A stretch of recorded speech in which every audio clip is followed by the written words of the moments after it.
Bismillahirrahmanirrahim. Assalamualaikum warahmatullahi wabarakatuh. Eh, Maaf agak telat sedikit, jam 1:07 kita baru mulai. Ini nyetingnya karena mau di kamar karena anak lagi nonton TV. Kita masih mengundang teman-teman yang berteman di Facebook kita untuk ikut join di siaran live streaming ini. Mungkin nanti sebelum saya mengundang Mas Kamadi sebagai informan kita untuk konten Oasis pekan ini, obrolan bisnis bersama Angso Production, tema yang kita angkat ini agak menarik nih karena baru dikeluarkan kurang lebih seminggu yang lalu ya, di postingan Ditjen Pajak. Saya lihat postingan teman-teman juga ya, di postingan Kementerian Keuangan juga ngebahas seputar perpajakan. Nah, pajak tentang UMKM. Jadi yang lebih menyentuh ke teman-teman karena Angso Production sendiri pun masih kategori UMKM.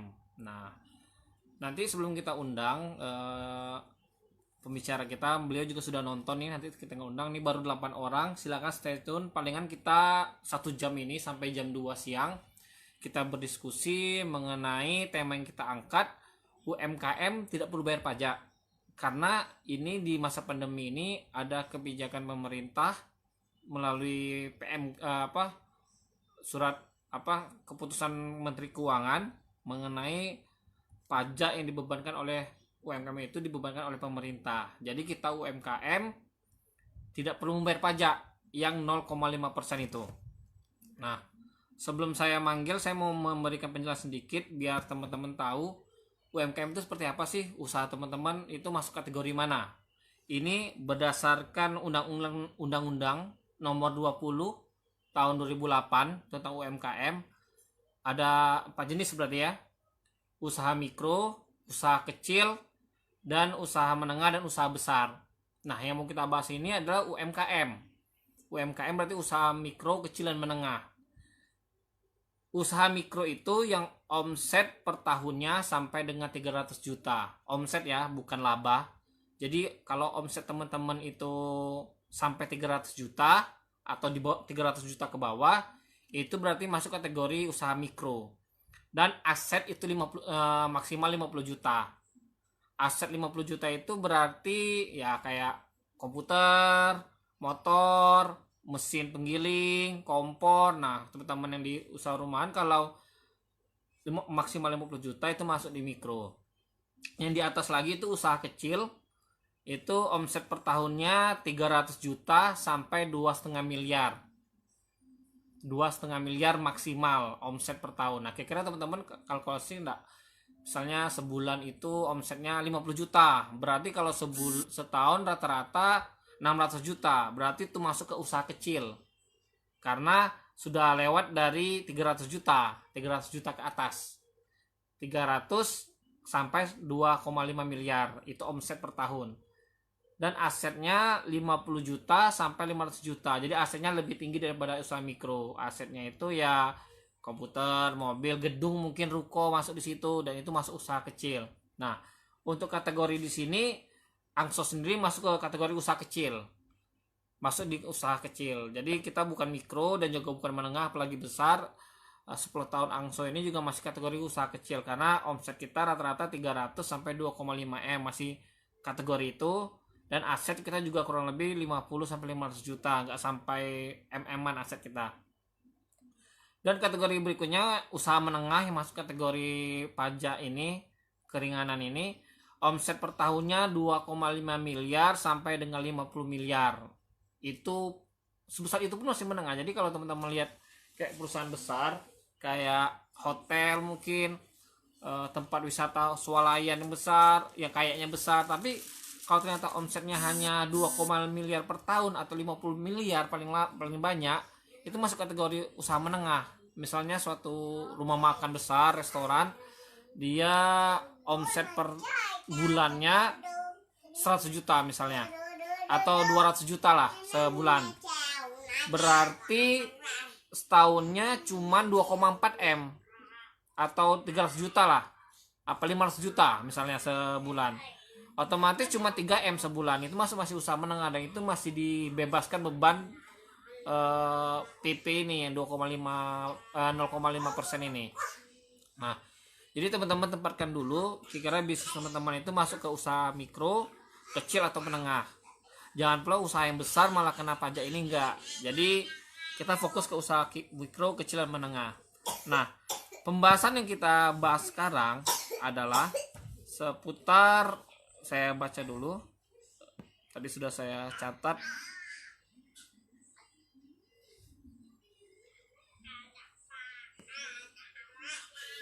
Jadi mau kita bahas ini adalah Peraturan Menteri Keuangan Republik Indonesia nomor 44 garis miring PMK titik 03 garis miring 2020 tentang insentif pajak untuk wajib pajak terdampak pandemi coronavirus di CAC 2019. Nah, ini baru diposting oleh Kementerian Keuangan dan Pajak, Ditjen Pajak itu baru 6 hari yang lalu, berarti memang mau diberlakukan, dan kabarnya ini 6 bulan dibebaskan kita pajaknya. Yang mungkin biasa bayar rutin taat pemerintah 0,5%, ini kita nggak perlu. Misalnya omsetnya 50 juta, berarti 0,5%-nya berapa tuh? 1%-nya 500.000, 250.000 bayar per bulan. Lumayan loh kalau 250.000 itu kita bayar kan. Walaupun omsetnya turun, tapi omset pajaknya tetap 0,5%, tetap aja harus kita bayar. Jadi ini kita dibebaskan. Nah, untuk caranya, syaratnya, sistemnya gimana? Nah, saya mau ngundang teman kita, teman saya juga, Mas Kamadi. Mas Kamadi ini pekerjaannya sebagai konsultan pajak, juga dosen di Fakultas Ekonomi Universitas Jambi, dan juga sebagai sekretaris Ikatan Konsultan Indonesia Provinsi Jambi. Nanti beliau akan mengenalkan diri dulu. Saya akan ngundang beliau. Silakan teman-teman nanti yang mau bertanya bisa langsung di kolom komentar.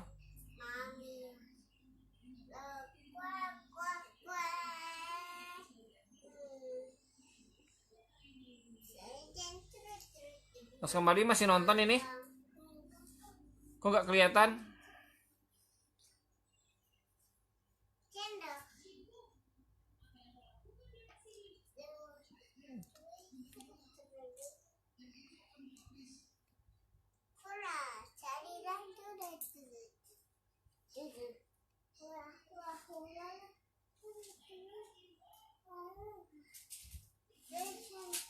Sudah saya tambah tuh Mas Kamadi.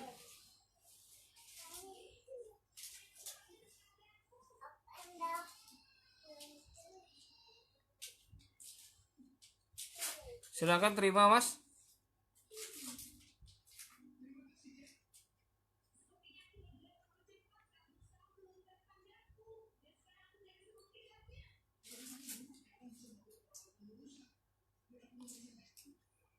Mas Kamadi sudah saya undang itu. Silakan terima aja Mas. Oke, saya tambahkan.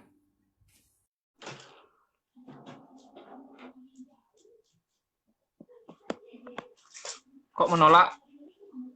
Coba terima lagi Mas.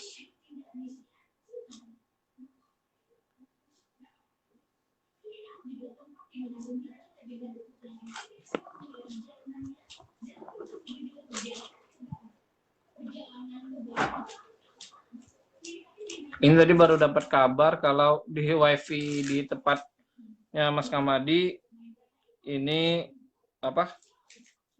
Lost, jadi dia pakai wifi pakai seluler. Tapi ini apa nih? Gagal terus nih menambahkannya. Karena ini baru pertama kita coba live di Facebook ya, biasa kita di IG. Saya tambahkan lagi.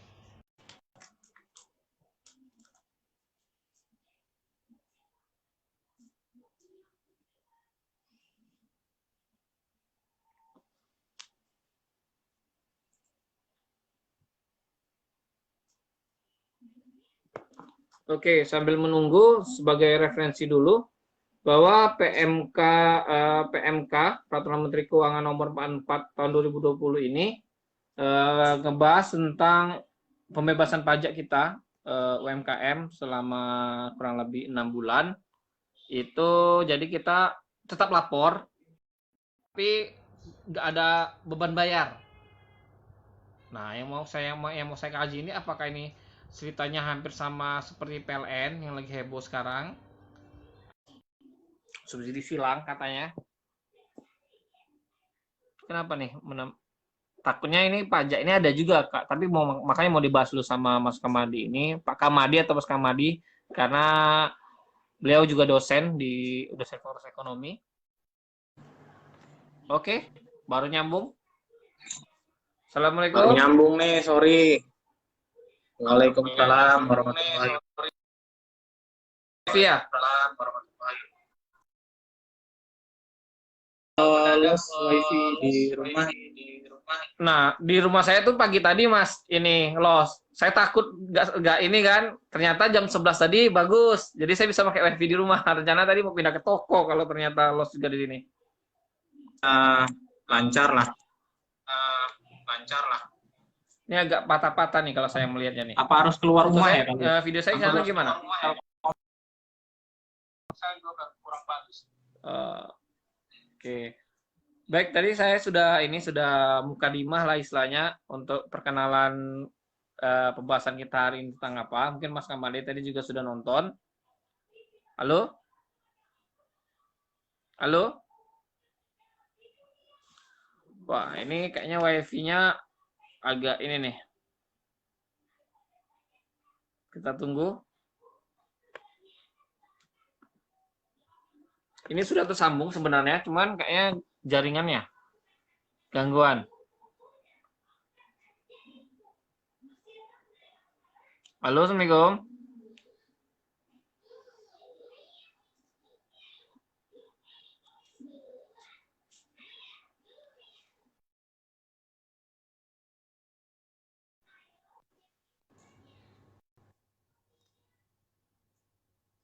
Ini agak susah nih karena dia lost wifi di rumah, jadi kayaknya susah jaringan internetnya.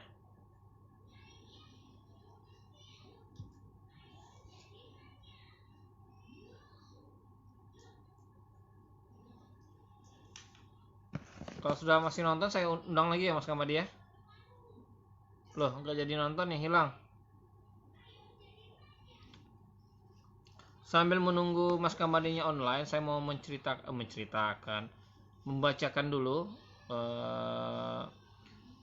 di apa? Di PMK nomor 44 itu. 4 garing PMK titik 03 garing 2020 tentang insentif pajak untuk wajib pajak terdampak pandemi coronavirus 2019. Nah, ini ada, saya buka-buka di bab 3-nya ada insentif PPh final berdasarkan peraturan pemerintah nomor 23 tahun 2018. Nah, yang diinsentifkan ini adalah PPh final yang peredaran bruto. Bruto itu ya omset kasar yang dulu sempat 1%, terus dituruni Pak Presiden kita 0,5%. Nah, yang 0,5% itu akan ditiadakan selama 6 bulan. Di PMK ini tertera bulan April sampai September, 6 bulan itu. April, Mei, Juni, Juli, Agustus. Ya, selama 6 bulan. Jadi kita UMKM gak perlu bayar pajak. Dan itu memang legal istilahnya. Bukannya kita mau ngacir dari pajak kan. Oke, kita cek dulu. Kita undang lagi Mas Kamadinya.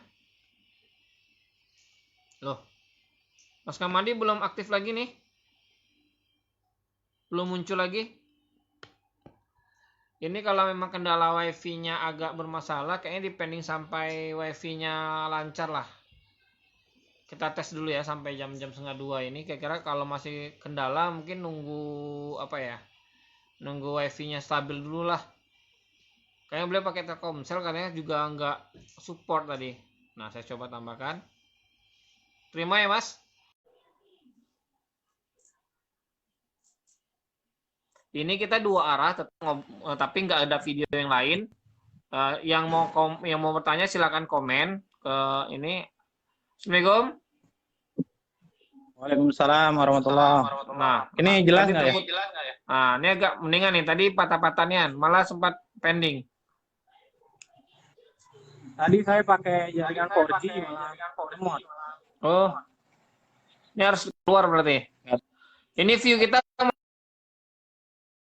akan Keluar bertambah. terpaksa. Tadi sempat 12 orang, 13 orang. Baik, Mas Kemadi bisa memperkenalkan diri dulu. Mungkin ada yang sudah kenal, ada yang belum. Silakan, profesinya seperti apa, biar lebih jelas. Sebelum kita membahas mengenai Baik, MK assalamualaikum ini. warahmatullahi wabarakatuh. Waalaikumsalam warahmatullahi wabarakatuh. Saya Kamadi Sumantri. Saya jadi konsultan sudah hampir 8 tahun ya. Sejak 2012. Profesi utama itu menjadi konsultan pajak. Kalau di Bali saya sudah 5 tahun karena sebelumnya kemudian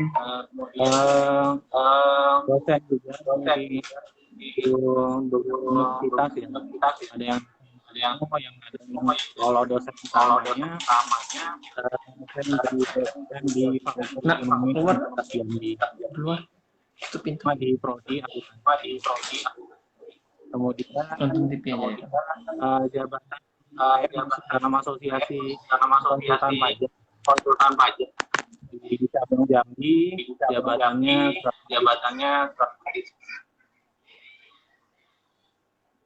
Oke, mungkin itu perkenalan dari saya. Nah ya, suaranya tadi agak kecil, mungkin agak besar atau agak dekat dengan speaker kayaknya, tapi atau pakai headset nanti. Kalau suara saya jelas nggak di sana, Mas? Jelas. Suara Mas Akbar Oke, jelas. ini baru jelas nih. Nah, baik, ini mau kita mulai terkait ini. UMKM tadi sudah saya jelaskan ke teman-teman. UMKM itu kategori seperti apa yang akan mendapatkan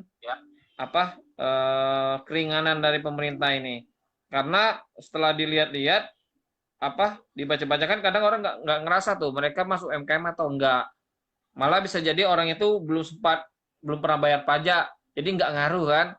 Tapi mungkin bagi teman-teman yang rutin bayar pajak, apalagi kemarin barusan perpanjangan SPT tahunan kan gara-gara corona ini, jadi bulan April kemarin ya terakhir, mundur 1 bulan ya Mas ya. Iya. Nah, jadi Mas Kamadi bisa memulai menjelaskan apa sih latar belakang sampai kebijakan ini muncul, dan juga teman-teman UMKM ini apa sih yang harus mereka lakukan dan apa syaratnya biar mereka bisa dapat keringanan PPh final ini. Silakan Mas Kamadi mulai menjelaskan. Oke.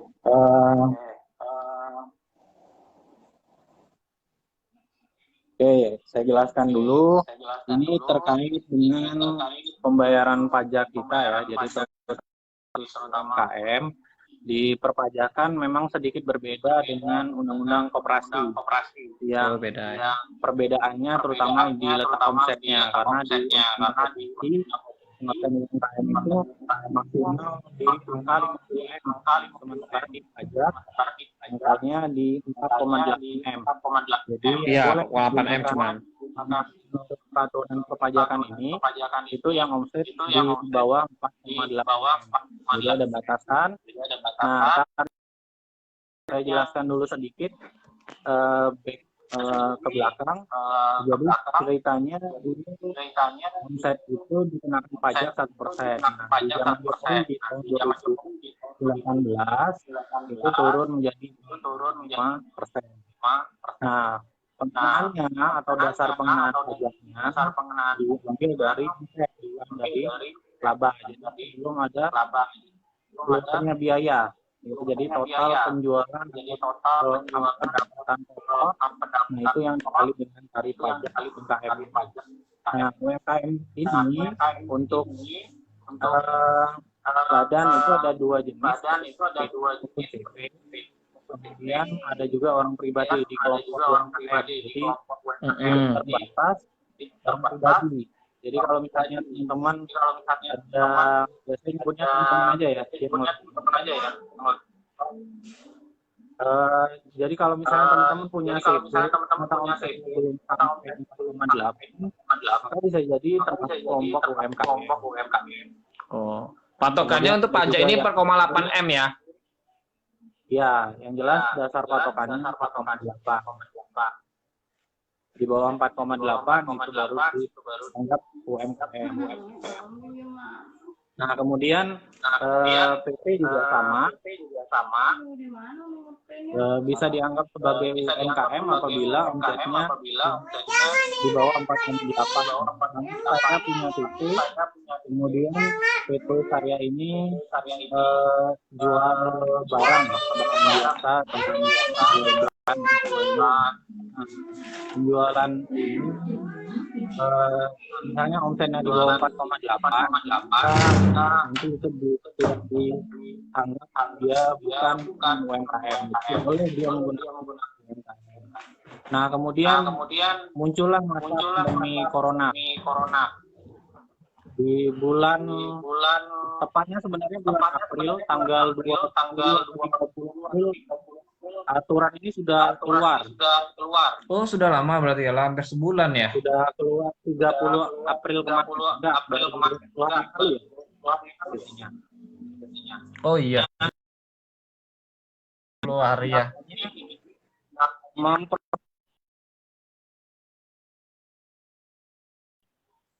Atau mensosialisasikannya agak karena Dirjen Pajak hanya mengupload di yang belum tahu di webnya sendiri. Kemudian apa saja yang dikeluarkan dalam Kementerian Keuangan ini ada banyak sebenarnya, selain ada juga tentang PPh 21, kemudian ada juga tentang PPN, kemudian ada juga tentang pengurangan PPh pasal 25. Nah, ini yang kita bahas hari ini terkait dengan UMKM. Oke. Kemudian di PMK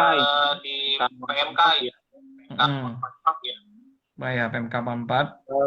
syaratnya itu pertama dia harus menyampaikan SPT tahunan terakhir. Nah, ini kalau jadi ya sudah yang lapor ya. Iya, kalau yang belum lapor gimana ya? Harus lapor harusnya.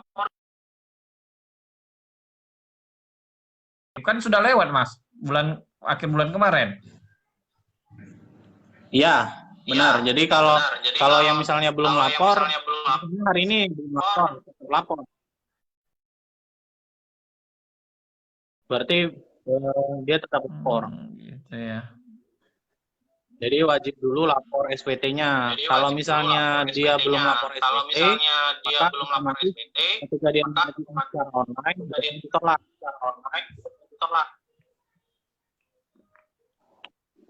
Karena posisinya dia belum melaporkan kewajibannya. Jadi UMKM yang belum melaporkan kewajibannya, dia nanti bisa ditolak. Itu yang pertama. Yang kedua, dia harus memenuhi kriteria bahwa dia masuk dalam usaha yang terkena pandemi COVID. Oh, asal ada syaratnya terkena ya? Ada hampir 1.000 jenis usaha di lampiran PMK itu. Jadi yang bisa menggunakan itu berarti yang di dalam kategori itu ya. Kategori itu berarti saya belum baca sampai habis, termasuk omset menurun ya berarti ya. Misalnya kayak Angso pun menurun nih, hampir 50%. Ya. Berarti bisa juga ya keringanan itu ya. Boleh. Kecuali mungkin kayak bisnis apotek kan nggak mungkin turun tuh, pasti mereka pasti naik tuh.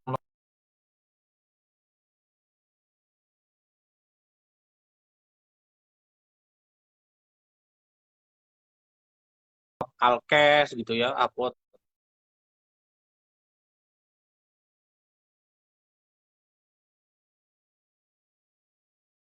kan insentif ini, tapi ya satu sisi kita menilai kewajaran seorang wajib pajak, karena kan yang ibaratnya insentif ini ya ibaratnya opsional, jadi boleh dipakai boleh tidak, sama kayak yang PP 23 yang itu yang tarif 0,5 sebenarnya itu juga opsional, jadi wajib pajak bukan berarti harus menggunakan 0,5, enggak. Jadi Pak, saya UMKM.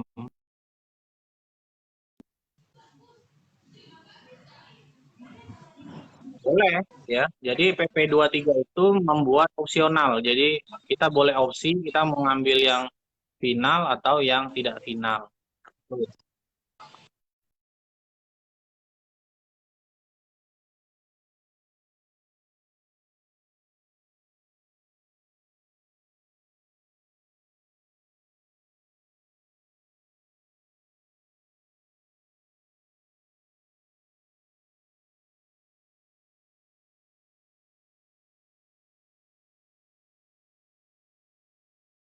Jadi kita harus masuk dulu ke DJP online-nya wajib pajak masing-masing.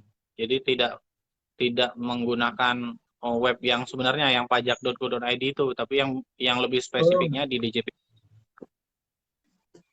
oh, jadi beda webnya ya, bukan seperti laporan seperti biasa ya. Tapi e-billing sama e-fillingnya sama. Nah, kemudian kalau UMKM setelah mengajukan, nah nanti wajib menyampaikan laporan. Laporan ini laporan realisasi sebenarnya.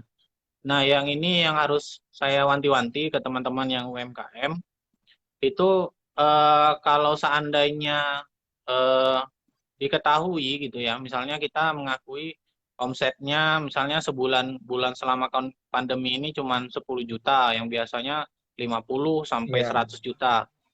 Nah, ternyata Ya, dicek di rekening koran, ternyata ada uang masuk dan itu di luar yang dilaporkan. Nah, ini akan jadi laporan. masalah. Oh, Ya, misalnya begini, saya oh, melaporkan nanti laporan realisasi yang karena pandemi corona ini dan saya tidak bayar pajak, misalnya omset saya sebulan itu 10 juta cuman. Kemudian dicek di mm-mm. rekening koran ternyata uang masuk itu yang beredar bukan 10 juta, tapi dalam sebulan itu bisa sampai 30 juta. Berarti ada kemungkinan si wajib pajak ibaratnya ada muncul ketidakjujuran di situ. Nah, ini akan jadi masalah.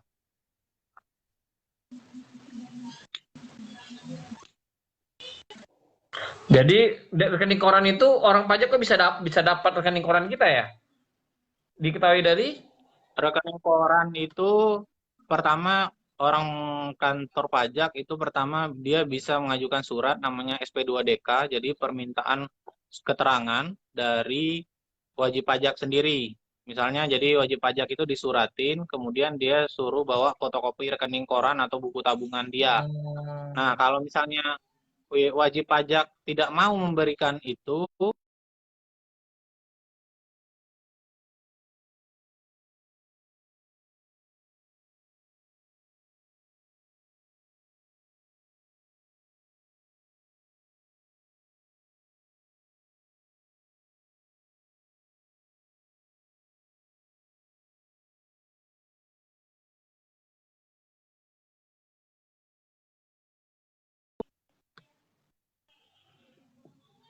halo? Oh ya, lanjut. Tadi ada sedikit kendala tadi. Nah, jadi oke, kalau kemudian ternyata eh, terbukti ini justru dia dicabut atau ada denda atau gimana itu? saya baru baca info dari webnya pajak kalau misalnya nanti apa ternyata wajib pajak itu ternyata memainkan omset ya bahasanya kalau di kita, Mm-mm. maka nanti bisa jadi diajukan namanya pemeriksaan dan bisa jadi dia Hmm. harus membayar pajak yang semestinya gitu. Oh gitu. Oke. Ya, nah Ini kemudian Mas, terkait PMK ya. eh, ini berlakunya kalau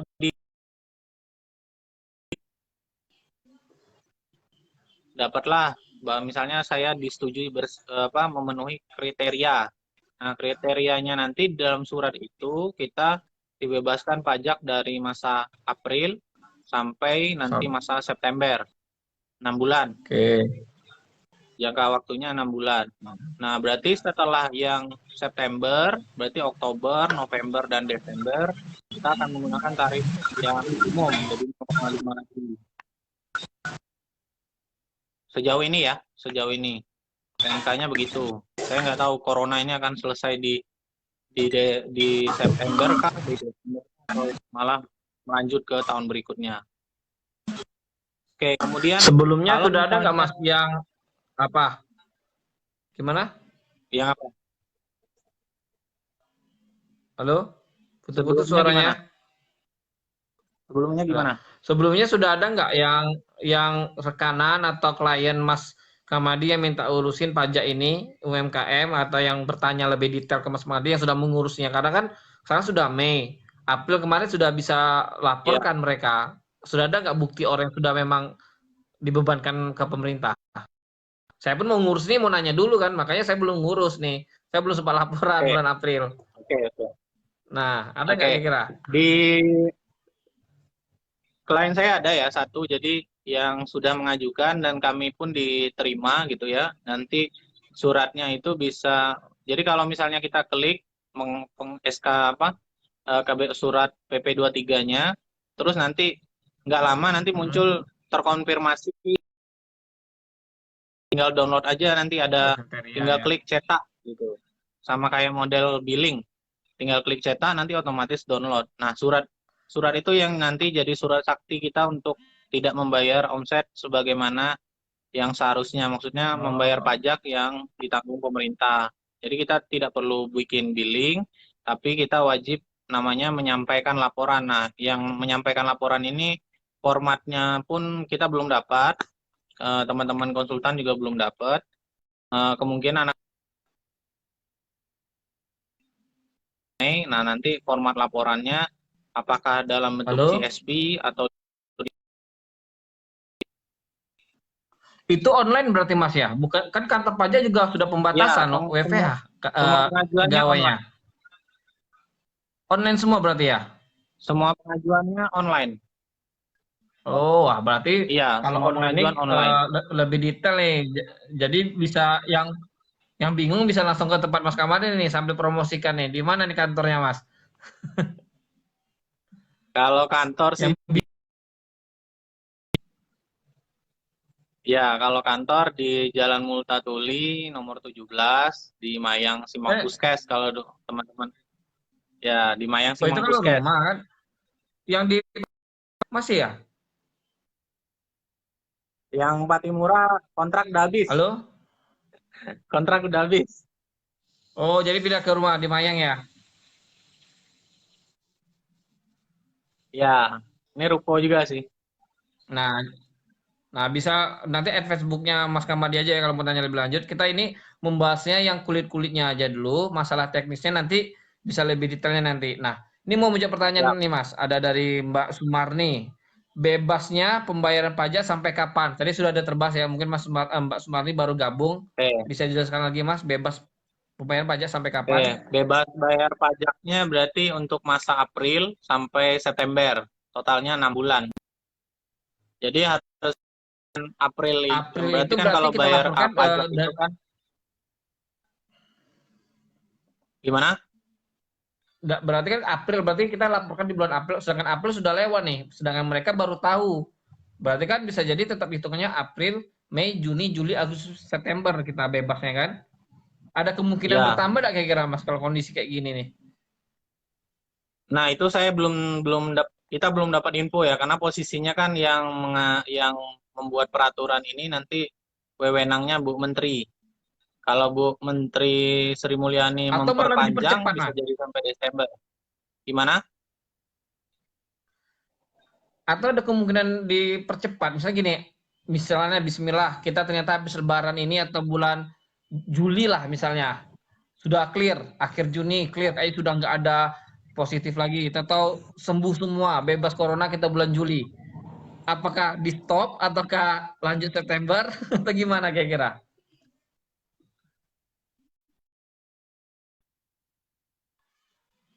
Halo? Halo? Sinyalnya kayaknya lagi bermasalah juga nih. Ya, kalau saya Halo ya, tetap jadi lanjut kalau versi saya. minimal September kan karena di PMK itu sebelum September ya. Nah, kita lanjut. Ya Ya, silakan yang mau bertanya bisa langsung di kolom komentar. Kayaknya nih temannya Mas Kamari nih tadi. Pertanyaannya, Kalau kalau itu ikut konsultan pajak juga relaksasi tuh. pajak ini bisa diperiksa tidak? Karena harus lapor realisasi. Nah, sama konsultan nih, saya sambil diskusi, saya hanya sebagai moderator. Jadi Mas, kalau ikut relaksasi pajak ini bisa diperiksa tidak?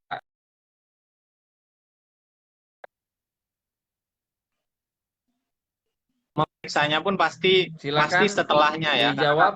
kalau konsep kalau konsep pajak ini dia kan histori ya. Basisnya histori. Jadi yang sudah terjadi dulu baru dia periksa. Jarang dia memeriksa itu di Oh, tahun yang sedang berjalan.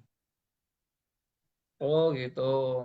Jarang sekali. Ya, Jadi jarang sekali jadi kalau diperiksanya di tahun. jadi kalau ada masalah,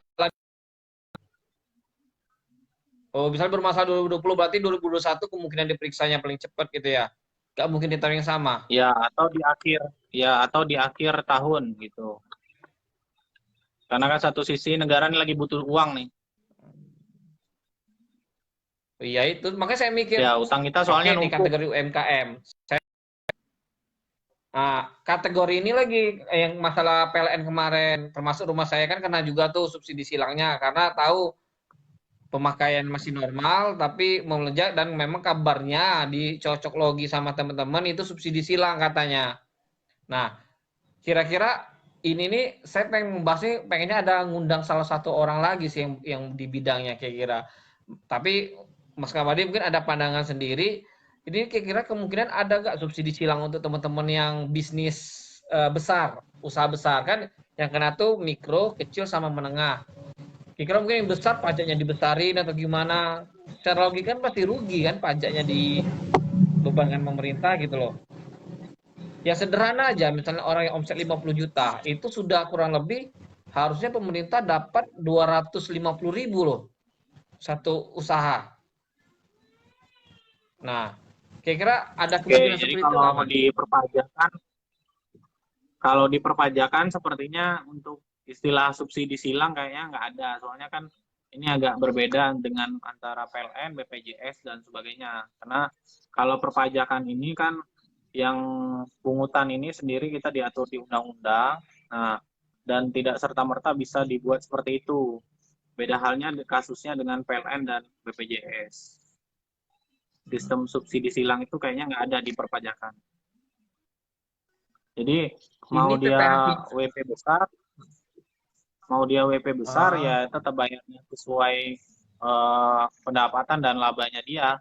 Mau dia WP kecil ya berarti ngikut, kalau mau ikut insentif ini ikut, kalau enggak ya udah bayar sesuai omset yang apa adanya aja gitu. Karena posisinya di PP 23 itu ya mungkin perlu saya terangkan bahwa di PP 23 itu sebenarnya kalau misalnya omsetnya memang nggak ada ya udah nggak memang nggak ada setor gitu. Misalnya nih bulan ini ada misalnya kayak WP saya, dia rumah makan.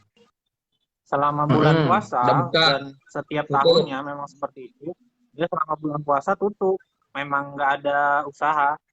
Nah ya udah nggak ada setor PPh final 0,5 itu, gitu. Dia tidak bayar tapi tetap lapor kan kita harusnya kalau nol berarti kan? Kalau nol, ya tetap tetap dilaporkan kalau misalnya, Ya, walaupun cuma dosa kalau yang dibayar kan pakai kan memang insentif nggak ya, ada. kalau pakai insentif. Hmm. Heeh. Nah, Mas, ini pertanyaan baru dari saya nih. Saya baca di Instagram di Jen Pajak RI mengenai suket, surat Ya, keterangannya itu. Surat keterangan oke. PP23 ini adalah katanya wajib pajak UMKM yang menggunakan tarif PP23 kini mengajukan permohonan surat keterangan melalui layanan digital, katanya.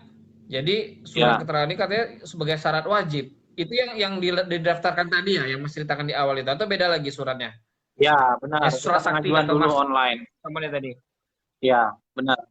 Ya, kita mengajukan dulu surat itu, baru kita boleh mengakui bahwa kita memang diberikan insentif. Tapi kalau misalnya kita belum mengajukan, ya jangan coba-coba tidak menyetorkan PPh final.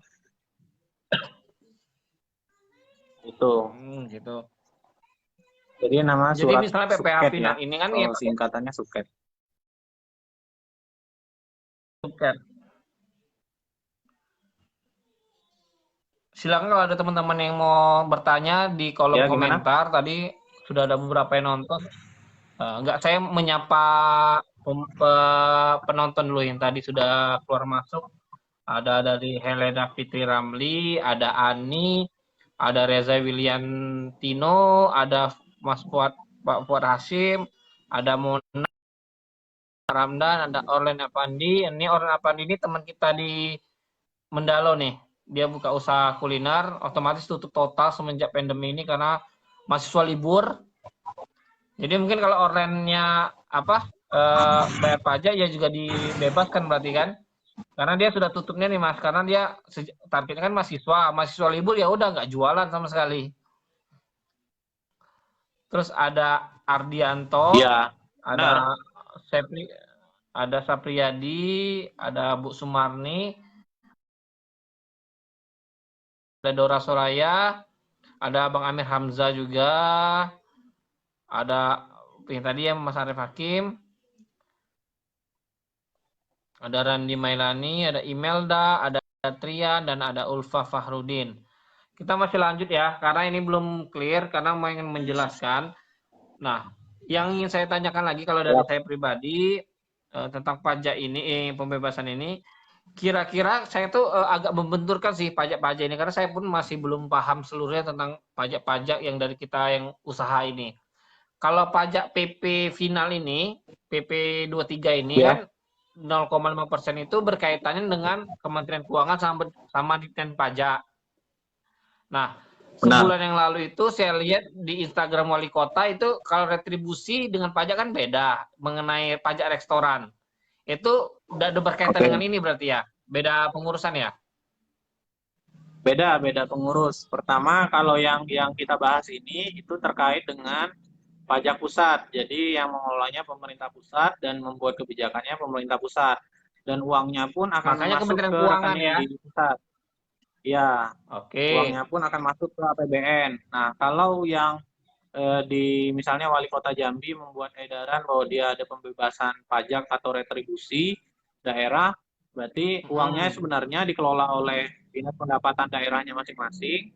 Kemudian uangnya pun akan masuk ke APBD-nya di sana. Jadi tidak masuk uang itu ke APBN. Jadi tidak masuk ke Contohnya rekeningnya Mas, Bu ya biar Sri mungkin Mulyani. teman-teman, bahkan teman-teman mungkin ada beberapa teman-teman di Facebook kita juga yang kategori mungkin mereka ada yang belum sadar pajak atau yang sudah bayar pajak tapi belum full ngerti seperti saya, dan mungkin ada yang baru mau nyoba usaha harus bayar pajak nggak tahu caranya. Nah, maksud saya gini, kan banyak nih kategorinya, apalagi yang kayak kuliner. Teman saya itu ada Ya, cerita dia sempat dikasih surat cinta lah istilahnya sebelum peraturan oke. itu keluar. Dari Dispenda itu ada surat ke restoran dia, rumah makan dia, ya bahwa pajaknya harus sekian, sudah mulai dibayarkan. Loh, penjualan tidak ada, kok kami harus bayar pajak juga gitu kan katanya. Barulah keluar peraturan itu yang katanya wali kota membebaskan atau meringankan lah. Itu berarti yang larinya ke APBD berarti ya, yang pajak restoran itu. Ya, benar. Ke APBD, ke restoran. Nah, Restoran apa kemudian aja kalau Mas ya? misalnya Yang apa? yang menyentuh UMKM. Ya, selain pajak restoran, pajak apa ya yang di luar PP final ini, yang biasanya menyentuh UMKM? Saya nggak tahu soalnya. Kalau kalau Selain pajak misalnya restoran, yang kalau kalau pajak daerah itu kan sebenarnya dia melihat jenis usahanya. Kalau misalnya usahanya restoran, berarti berarti kenanya pajak restoran. Kemudian kalau misalnya usahanya reklame, berarti pajak reklame gitu. wah, Kemudian Pak, kalau misalnya reklame kami masuk ke punya APBD restoran ya. terus Oke. pasang reklame, ya kena pajak reklame gitu. Jadi ada double tax gitu. Dan Jadi itu ibaratnya tidak, ada dua, nanti dan itu pajaknya nggak harus ngaruh ya. dengan PP yang kita bahas hari ini ya, yang PP final kan berarti Enggak, bukan itu ada kebijakan sendiri dari daerah ya. iya benar. Tergantung daerahnya masing-masing. Oke, ini kita kembali lagi ke yang tadi. Saya baca dulu. Saya mau mendikte yang Mas kirim kemarin di WA. Bentar. Saya baca prosedurnya. Mungkin nanti Mas Kamadi bisa sedikit mengurai. Saya baca ada 4 poin nih dari Boleh. yang dibahas sama Dirjen Pajak RI. wajib pajak berhak memanfaatkan insentif sepanjang memiliki surat keterangan sesuai format ini, terus menyampaikan laporan realisasi PPh final di TP setiap masa pajak. Poin kedua, permohonan surat keterangan diajukan wajib pajak melalui www.pajak.go.id. Berarti itu online ya, berarti? Ya. WP wajib pajak tidak perlu menyetor PPh final ke kas negara. Terus yang poin terakhir, prosedurnya pemotongan atau pemotong maupun pemungut tidak melakukan pemotongan pada saat pembayaran apabila surat keterangan terkonfirmasi. Kemudian menyerahkan SSP atau e-billing DTP kepada WP. Jadi cuma 4 langkah itu Mas ya berarti ya? Nggak ada langkah-langkah lainnya? Nggak ada, langkahnya sebenarnya simpel sih. Jadi kalau yang tadi di PMK itu kan bilangnya pajak.go.id. Nah, lebih spesifiknya itu masuk ke DJP online-nya wajib pajak masing-masing. Gitu. Jadi masuk di DJP online-nya. Nah, kemudian kalau yang poin keempat tadi, maksud pemungut atau pemotong itu, saya jelaskan di sini. Jadi misalnya begini, Mas Akbar punya usaha advertising gitu ya. Kemudian transaksi nih dengan bendahara misalnya, bendahara dinas apa gitu.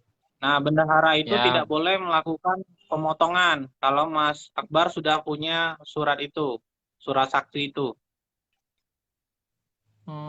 Kan biasanya kita ada dipotong sama bendahara nih. Nah, itu nggak boleh. Itu yang di up 10% itu ya? Atau beda lagi? Kan biasanya bendahara itu minta di up 10% sebagai pajak mereka. Kalau 10% itu dianggap PPN. Kalau yang dia kan potongnya biasanya PPH. total yang dia potong 11,5 ya, 11,5. Ya. Berarti yang itu udah perlu itu memang itu. Ya, karena memang sebelumnya saya selalu bilang saya cuma bisa ngasih 10% karena 1,5% itu saya bilang saya pun sudah bayar PPh final, jadi dibebaskan. Lupa tadi ngilang di jaket Abi. Besok notanya.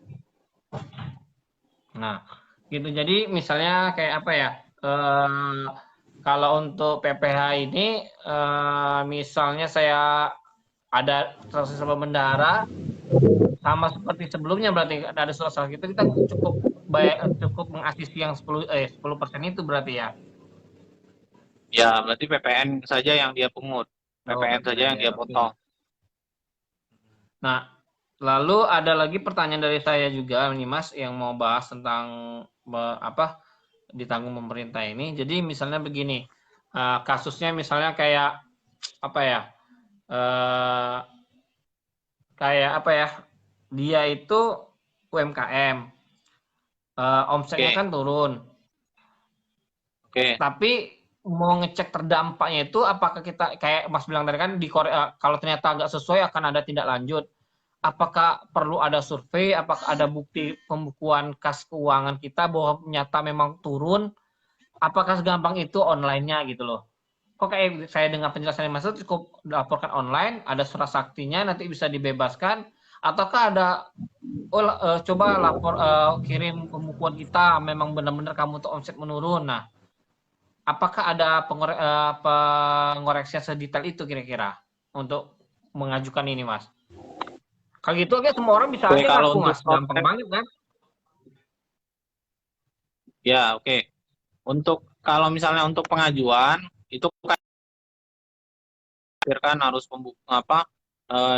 kirim pembukuan kita berapa, kemudian kita disuruh upload apa tuh nggak ada. Cuman yang jelas kita memenuhi kriteria dan biasanya kan ini kan yang membacanya sistem. Nah, sistem itu dia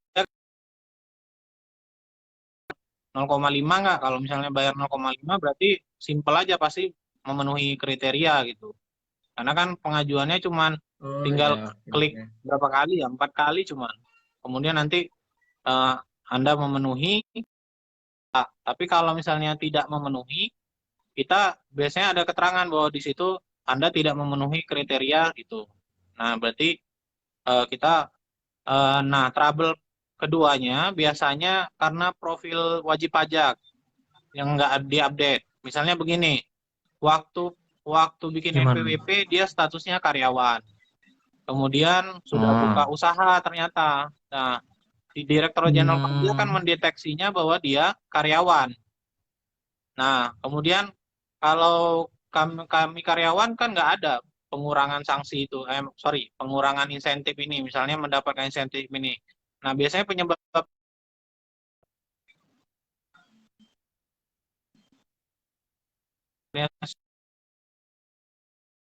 Halo? kemudian dia Kak sudah Mati? bayar, tapi satu sisi ternyata dia tidak mengupdate data pribadi si wajib pajak. Gitu ya. Nah, Ya, misalnya data itu ini pahit-pahitnya nih Mas. Eh, ada bisa jadi gini. Saya ini masih optimis misalnya teman-teman ada yang bangkrut sementara, misalnya bukan tutup sementara ya. Misalnya kan ada teman-teman tuh yang kuliner terpaksa tutup sementara nih Mas karena nggak boleh berkumpul kan. Termasuk bandek saya nih ya, malam nggak buka lagi. Nah, ya, dia tutup dalam arti kata itu bangkrut sementara. Nah, tapi ya, bangkrutnya itu hanya sementara sampai bulan September atau corona ini selesai. Itu masuk kategori terkena dampak atau memang misalnya dia memang bangkrut sementara sama bangkrut beneran. Itu masuk kategori yang terkena dampak atau gimana ya? Saya sulit ngejelasinnya.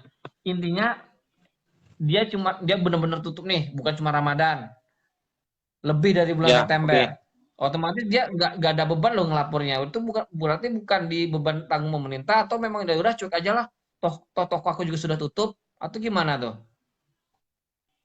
Yang benar-benar Ya, bangkrut lah istilahnya. kalau saya misalnya gini, saya punya usaha ya, saya punya usaha misalnya kafe gitu ya, Hmm, kan kafe yang paling banyak juga terdampak. hmm. Kemudian usaha Iya kafe pasti. saya ini kemudian eh, dari setelah sampai nanti corona selesai dan sampai setelah corona pun sudah tidak ada, saya akhirnya tutup kafenya. Hmm. Nah, kalau Iya misalnya tutup beneran. beneran eh, tutup beneran, nah maka tinggal mengajukan aja permohonan bahwa kita untuk sementara ini kafenya tutup gitu kan. Nah, kita ngajuin surat nanti. Tapi itu pun ngajuin surat terpaksa yaitu enggak. Kalau sejauh ini mudah-mudahan nanti sistem terus diperbarui di DJP online karena hanya tertentu saja yang bisa diajukan permohonan. Tapi kalau misalnya nanti sistem sudah baik, nanti mungkin bisa jadi setelah corona wajib pajak bisa mengajukan permohonan bahwa dia sudah usahanya udah tutup gitu. Nah, berarti nanti WP dianggap non efektif dulu. Berarti NPWP-nya akan dihentikan sementara kode aktifnya. Jadi sehingga kewajiban pelaporan dan pembayaran itu akan dihentikan dulu. Nah, Gitu. ya itu takutnya Cuman ya mereka itu lah satu sisi sudah tidak produktif. Tahu-tahu saya corona tetap ditagih pajaknya berapa, kok diteleponin kok nggak lapor. Karena dia lapor ya keringanan tidak, terus bayar juga tidak. Jadi kan orang bertanya-tanya. Jadi kalaupun kondisi UMKM kita ini terdampak, omsetnya merosot, tetap lapor gitu ya, istilahnya. Takutnya kalau ya nggak lapor seolah-olah nggak bayar gitu nggak sih? ya benar. Yang ditakutkan Lebih itu baik. kan NPWP. Ah, Ya, yang ditakutkan itu kan NPWP ini kan nanti kita misalnya sewaktu-waktu ya, misalnya perlu keperluan untuk misalnya syarat ada NPWP. Nah, kemudian tiba-tiba pada saat kita transaksi ternyata misalnya nih saya bikin paspor, tiba-tiba paspor NPWP saya dianggap tidak aktif.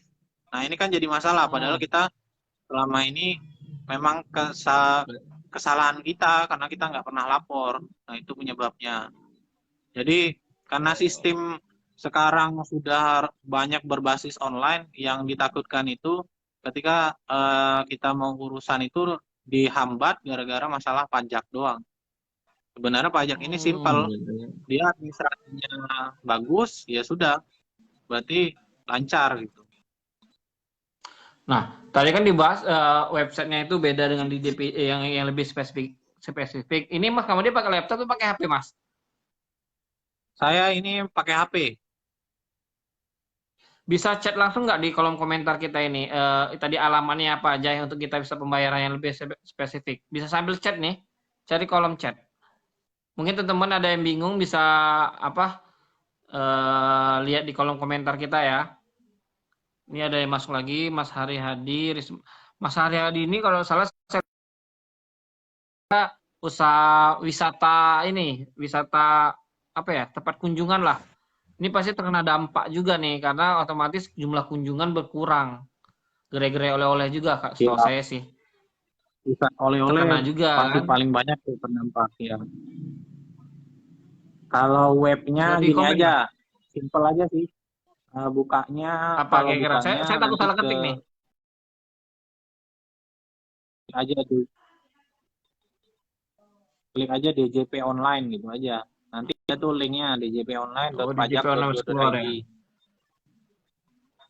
Saya takutnya ini nanti kalau saya klik chat Oke. malah keluar gitu. Nah, Handphone. oh gitu. Oke, oke. Eh, Halo? ada lagi yang mau saya bahas terakhir sebelum kita tutup sudah hampir jam 1 ini. Ya, simple aja tuh. Karena nanti Udah kok teman-teman masuknya. yang nggak ikutan dan teman-teman yang nggak ikutan dialog kita ini tetap bisa nikmatinya nanti setelah kita selesai kita posting, ini akan terus ada di postingan Angso Production dan insya Allah nanti akan kita upload juga di YouTube Angso.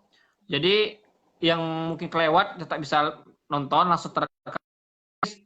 Nah, sebelum kita tutup, saya juga mau sambil menjelaskan bahwa yang dibahas sama Mas Kamahdi tadi tahap per tahap detailnya via obrolan. Cuman bagi teman-teman yang masih bingung, nanti bisa kunjungi aja Facebooknya, itu ada di Kamadie Sumanda Syafis. Nah, mantap mau bertanya lebih lanjut detailnya.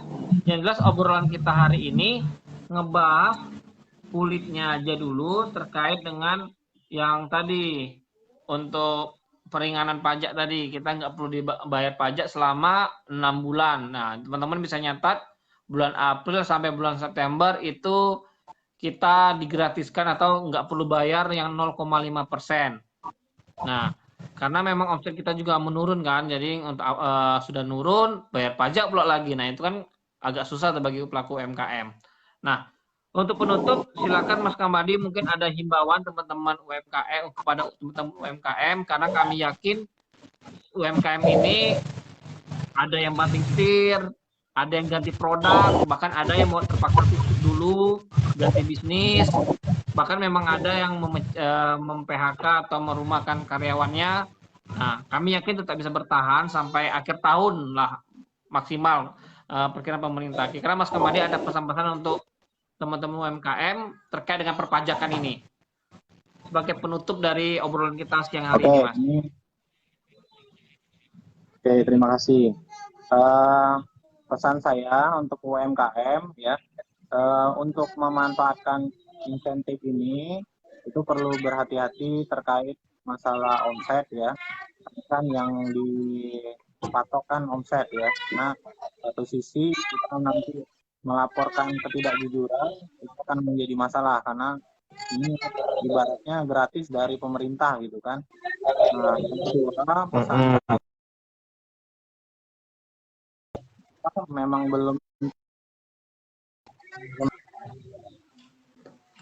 omset, lebih baik pakai yang biasa saja, maksudnya tidak perlu menggunakan yang insentif ini.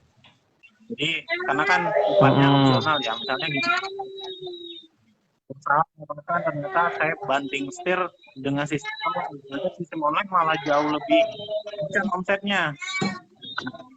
Maka cukup bayar saja sesuai apa adanya supaya meminimalisir kesalahan ya. Misalnya nanti uang dari pajak kita ternyata kan nggak melakukan sistemnya. Nah itu yang kedua. Pesan saya yang ketiga, bagi yang belum lapor ya, kan dulu kan kemarin disampaikan batas akhir 30 April. Jadi setelah 30 April kalau asumsi orang wajib pajak ngiranya nggak bisa lapor lagi setelah tanggal 30. Enggak, bukan begitu. Mm-mm. Tanggal 30 itu untuk dendanya. Jadi kalau yang sebelum tanggal maksimal tanggal 30 April itu dia nggak kena denda. Tapi kalau misalnya dia belum lapor sampai hari ini pun belum lapor, maka tetap lapor saja. Nah, dendanya nanti Oke. tunggu surat. Kalau misalnya kantor pajaknya lupa, ya sudah, denda itu nggak ada. Gitu. Mungkin itu dari Oke. saya. Baik, terima kasih Mas Kamadi atas waktunya. Teman-teman yang sudah Ya. bergabung nonton tadi, silakan diambil informasinya. Nanti mungkin di postingan ini kan tetap bisa ditonton. Mas Kamadi bisa ngetik aja lah di kolom komentar nanti, ikut membantu komentar Ya. detail secara informasinya. Nanti bisa kita bagikan lagi ya. Baik, terima kasih kepada Oke. teman-teman yang sudah mengikuti live kita hari ini. Sampai ketemu di Oasis berikutnya, obrolan bisnis bersama Angso Production di pekan-pekan selanjutnya, di akhir pekan selanjutnya. Terima kasih kepada Mas Kabadi. Assalamualaikum Yo, warahmatullahi sama-sama. wabarakatuh.